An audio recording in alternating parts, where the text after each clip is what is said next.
Steve Scalise and I served together in Congress, and we served, more importantly, today with Congressman John Lewis. You know, I never wanted to speak after John Lewis because his was a force. When he spoke, and he didn't speak often, but when he did, it was a force, Congressman Scalise. Yeah, Jason, what a loss and what a giant.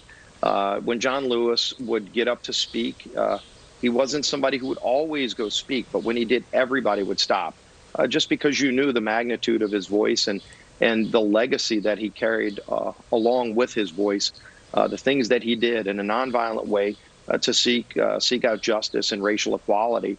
And he lived by those words. He was somebody I was honored to serve with, as you served with him as well. And at the time you served with him, you knew you were serving amongst someone who was a legend, who was a giant, who you would tell your kids and grandkids about. Congressman, he was certainly a legend, and, you know, his legacy, one of nonviolence, and he never broke from that. You know, it was an interesting, great obituary that Jonathan Seri did there, because he talked about how he always made it about his cause, his struggle, not about himself. And I'm wondering whether his legacy will live also with the younger members of Congress as they come in and look for ways to make their mark on history. I think it will. I was talking to my colleague Cedric Richmond last night, and you know, Cedric is from that next generation, and just we all looked up to John Lewis, and John would pass on his history of what he not only learned, but the pioneering spirit. He really helped pave the way, along with Martin Luther King Jr., for the civil rights movement, and it was his blood, his sweat that helped earn it.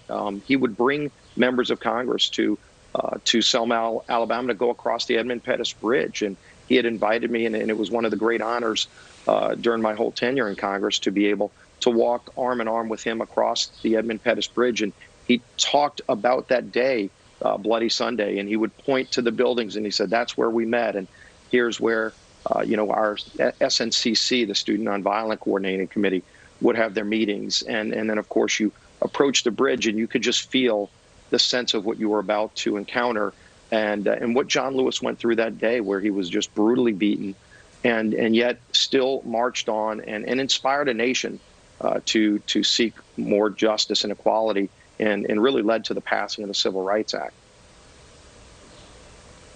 Yeah, the loss of an incredible civil rights figure. His legacy will be remembered, never to be forgotten, and we mourn his loss today. Congressman, another story that we've been talking about a lot is with respect to the coronavirus and the impact that it has had on our young kids around the country, and whether or not they can be in school, when to return to school, how to return to school, what's safe and what that looks like.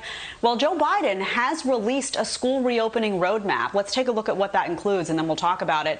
$30 billion for PPE, sanitation products, custodial services, alterations to ventilation systems and classroom structure, $4 billion for upgrading technologies. And here is Joe Biden on reopening schools on Twitter. Everyone wants our schools reopened. The question is how to make it safe, how to make it stick. Forcing education and students back into a classroom in areas where the infection rate is going up or remaining very high is just plain dangerous. This seems to me like an incredibly smart decision for the Biden campaign to come out and present a plan. Is there a missed opportunity here by the Trump administration? Well, President Trump has been leading the way to reopen schools. In fact, I was with Vice President Pence Tuesday in Baton Rouge when we had a roundtable meeting with the vice president's whole coronavirus task force, including Dr. Birx, as well as the heads of the LSU system and the Southern University system, talking about how to reopen schools safely. And of course, LSU and Southern, all of our higher ed institutions, will be reopening with students in the classroom next month. Our K through 12 systems are all working to do the exact same thing. I wish Joe Biden would be more focused on how to do it, not whether or not to do it, because one of the things you've got to look at, the American Academy of Pediatrics just came out with strong guidelines of how to reopen safely. But in that, they talk about the damage that was done to students by not being able to be in school those last few months of the last school year, and what damage it would do to students not going back to school safely. Again, there's no trade-off of safety. It's just, let's establish these protocols and then let's go get it done. We put a man on the moon. We can absolutely reopen our schools. And we owe it to those kids. There's over 50 million kids counting on us not to come up with excuses why not to do it. The virus is out there. But we also know a lot of good things about how to do it safely. And again, when people like Dr. Birx say, yes, you can do it, you have to do it, we need to go and focus all of our energies on getting our schools open for our kids so that they're not denied that opportunity.